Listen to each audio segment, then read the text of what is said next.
In today's video, I'm going to teach you how to remove the MailerLite logo, upgrade info. If you're polishing your brand and want your emails, landing pages, and websites to feel fully your own, turning off MailerLite's default branding is a quick change.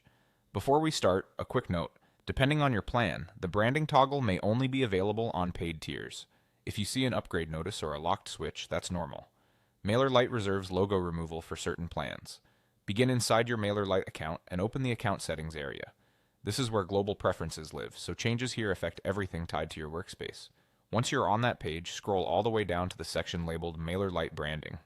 It sits near the bottom because it's a universal design control rather than a campaign-by-campaign option. In the branding section, you'll see a switch that controls whether the MailerLite logo appears. Slide this toggle to off. With that one move, you're telling MailerLite not to append its badge to your outgoing newsletters and not to display it on your active landing pages and sites created in MailerLite.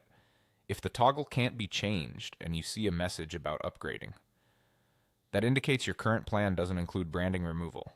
After switching it off, make sure to click Save Changes. This is the step that locks in the preference and applies it across your account. From that moment forward, new newsletters you create won't include the MailerLite logo, and your current landing pages and websites will update to remove it. Keep in mind that previously sent emails won't be altered in inboxes. They're already delivered, so you'll see the impact on new sends and on live pages going forward.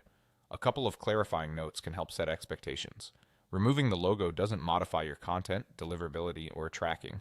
It simply hides MailerLite's visual credit so your brand stands alone. If your organization requires disclosures or legal footers, those remain under your control in your template or page footer. And that's all it takes. Head to Account Settings, find the MailerLite Branding section at the bottom, turn the toggle off, and click Save Changes. If the option is unavailable, it usually means your current plan doesn't include this feature. Logo removal is commonly part of upgraded subscriptions. Thanks for watching. If this walkthrough was helpful, feel free to continue refining your templates and pages now that the extra branding is out of the way.